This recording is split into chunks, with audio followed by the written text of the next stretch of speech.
Distinguished colleagues, thank you for the invitation to the online Lifelong Education Forum. I had the opportunity to visit Zhejiang Open University in person 2 years ago, when I was most impressed with the technology innovations and the leadership that the university was providing in skills development. My topic today is Achieving Lifelong Learning in the Digital Age, the Role of Open Universities. But first, a word about the Commonwealth of Learning. COL is an intergovernmental organization that works in 54 countries that span all regions of the globe.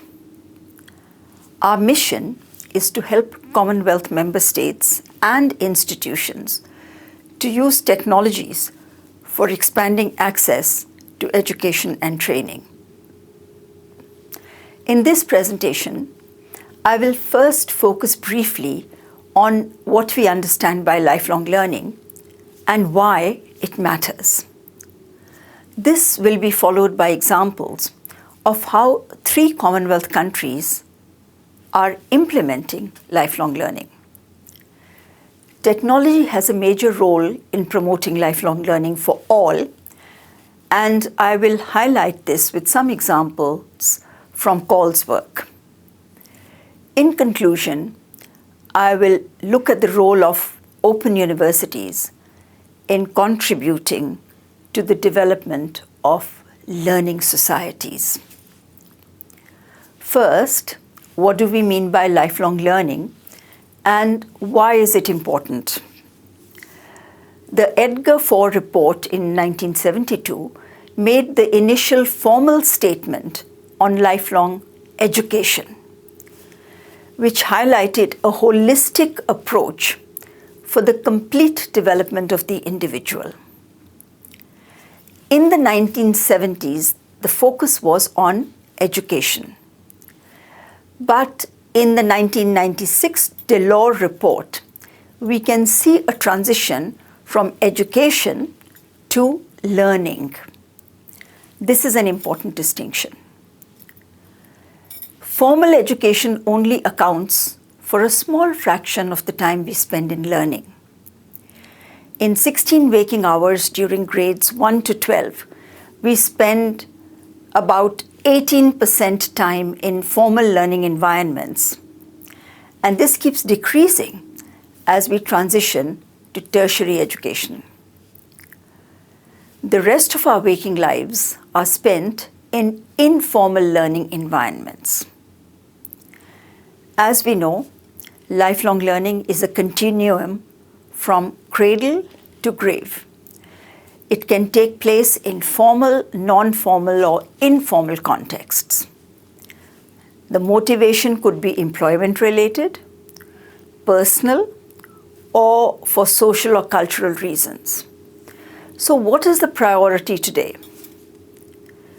We know the global community agreed to work together to achieve the Sustainable Development Goals by 2030. These relate to poverty, gender equality, health, and climate change, and can only be achieved through lifelong learning. In fact, Sustainable Development Goal 4 aspires to ensure inclusive and equitable quality education and lifelong learning for all by 2030. But how will we measure lifelong learning? Most of the targets of SDG 4 focus on the formal education sector. What are the mechanisms for integrating formal, non-formal, and informal learning? If we are to achieve SDG 4 by 2030, we need to move beyond the business as usual approach and the brick and mortar mindset, which assumes that learning is only possible within the walls of a classroom. We will need alternative and innovative approaches to address this challenge. As Stiglitz and Greenwald remind us that what separates the developed from the less developed countries is not just a gap in resources or output, but a gap in knowledge. Lifelong learning must become a strategy for national development. A recent McKinsey report found that by 2030, over 220 million Chinese workers may need to transition to new occupations. In addition, the demand for physical and cognitive skills could decline, with a greater need for social, emotional, and technological skills. Over 330 million migrant workers may need help as they move from rural to urban areas in China. Now, all these constituencies will need skilling and reskilling at different stages in their lives.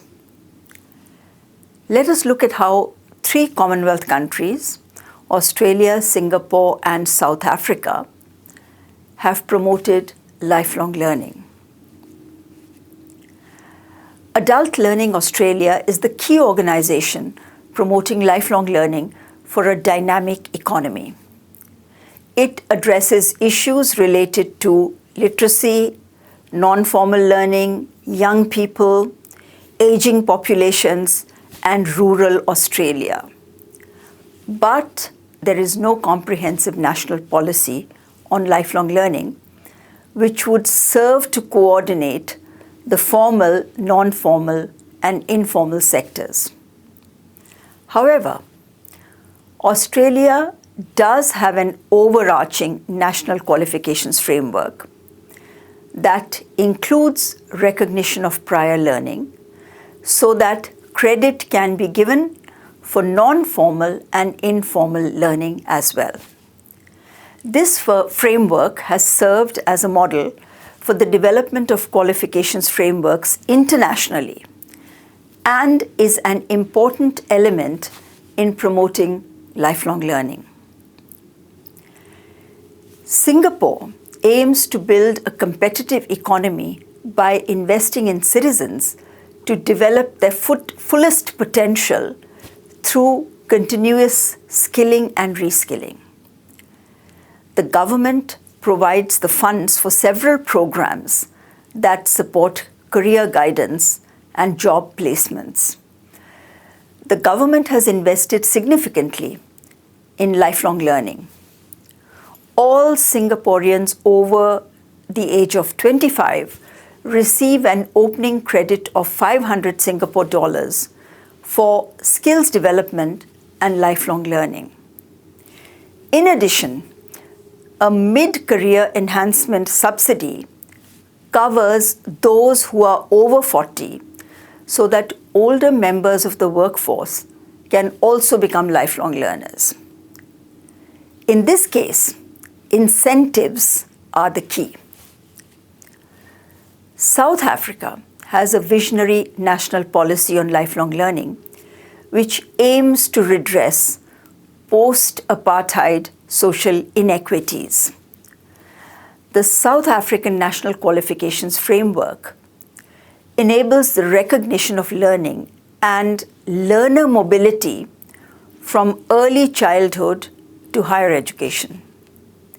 There are strong linkages between skills training and the labor market, and the government has also established a national career advice portal. South Africa believes in open and distance learning as a viable strategy for achieving lifelong learning. In fact, as far back as 1995, the African National Congress stated, and I quote, that to meet the challenge of lifelong learning successfully, we need to recognize the delivery of education and training within an open learning framework, unquote. As we have seen, these countries have adopted various strategies, which include national qualifications frameworks, distance learning, financial incentives. We have also noted that lifelong learning is understood differently in different contexts. In spite of the attempts to broaden the frame of reference, we still find the focus on the formal education sector. So, what role can technology play in implementing lifelong learning? What does the call experience show? The recent EduCause Horizon report highlights the top technology trends and practices. Artificial intelligence topped the list, followed by blended course models, learning analytics, and micro-credentials. OER and quality online learning were also considered very important. How can we ensure that we use appropriate and affordable technologies to leave no one behind? As we are aware, COVID-19 disrupted education across the world. But we have also seen a huge rise in self-directed learning during the pandemic. Massive open online courses, or MOOCs, were in great demand, especially for professional courses. How can open universities build on this momentum to promote lifelong learning? The called Coursera Workforce Recovery Project has skilled and reskilled over 150,000 Commonwealth youth for livelihoods. Where connectivity was not available, learners used library facilities to access the online courses or used mobile phones. MOOCs continue to provide opportunities for lifelong learning, but to ensure that no one is left behind, CALL has tailored blended MOOCs to suit the needs of developing countries. These gardeners in remote locations have been reached by audio MOOCs through their basic mobile phones. In India, CALL's Lifelong Learning for Farmers initiative has empowered illiterate women to become lifelong learners, where they learnt corporate finance through their basic mobile devices. Learning led to empowerment, which in turn resulted in economic benefits. CALL has also developed Aptus, a low-cost server with a wireless router and solar charger, to reach the unreached with lifelong learning opportunities. The CALL experience shows that ICTs by themselves will not help us achieve lifelong learning, but must be placed in an appropriate social, political, and economic context. The bottom billion can be reached by providing simple technology solutions such as basic mobile phone interface, social media integration, and open content designed for delivery in low bandwidth situations. Technology solutions designed for the last person in the queue have the potential to benefit even privileged constituencies. In conclusion, let us reflect on how open universities can contribute to lifelong learning for all. Open universities have typically provided learning opportunities for all. The mission statement of the Open University of Malaysia commits to widening access to quality education, but it goes beyond higher education to promote lifelong learning as well. Sukhothai Thammathirat Open University in Thailand aims to use distance education to open up opportunities for lifelong learning. The Open University of Sri Lanka also speaks of access, quality, and affordability for lifelong learning.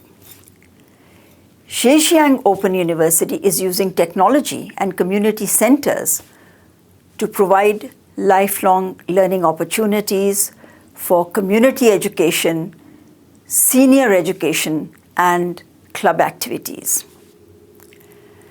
While open universities have programs for continuing education for all age groups using a range of technologies, the primary approach adopted has been pedagogy and andragogy. What we need is heutagogy, or self-directed and self-determined learning, where learning can take place according to the needs and choice of each learner. First, there is a need to shift the emphasis from formal education alone to a blend of formal, non-formal, and informal learning. The teacher-led sequential learning in formal education needs to be supplemented with unstructured, learner-led approaches to support the learning needs of individuals at different stages of their lives. Open and distance learning can be a very powerful means of not just expanding access to formal education, but also supporting non-formal and informal learning. Second, the operationalization of lifelong learning involves moving beyond pedagogy to the integration of three approaches: pedagogy, andragogy, and heutagogy. In pedagogy, the learner depends on the teacher for what and how to learn. Under andragogy, the adult learners are more independent, learn when they need, and use their own experiences. But what is learned is still determined by the teacher. The heutagogic approach refers to the independent learner who determines what and how to learn, and the learning is not planned and can take place anywhere, anytime. Can heutagogy be integrated into formal learning programs? According to Blaschke, yes, educators in the nursing, engineering, and education professions have found heutagogy to be a credible response to the critical issues learners are faced with. The University of Western Sydney has implemented the heutagogical approach in its teacher education program, resulting in improved teacher outcomes and more capable teachers. Another study shows that the heutagogical approach in 3 higher education institutions in the UK led to more reflective learning. Third, the social justice agenda has been central to the mission of open universities, who have tried to reach the most vulnerable and marginalized. Today, more than 6 of 10 workers operate in the informal economy, and this includes the migrant workers we spoke of earlier. 1/3 of all workers worldwide are engaged in the agriculture sector. How can open universities reach these constituencies at scale? Fourth, the present approaches to lifelong learning have focused more on acquiring skills and competencies for livelihoods, with the main emphasis still being on formal learning. We need to shift the focus to transformative learning.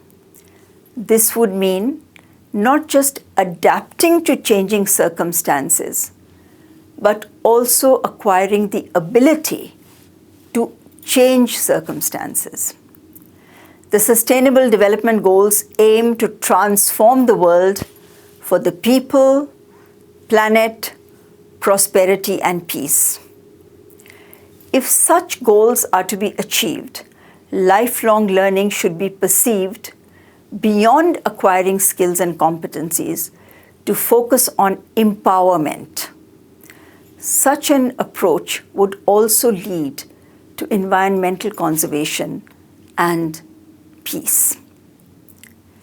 The recent McKinsey report, which I cited earlier, highlights the four levers of transformation. And these are digital technologies, a collaborative ecosystem, enhanced vocational training, and a shift in mindset. I think the shift in mindset will be critical. Governments can play an enabling role by developing inclusive lifelong learning policies.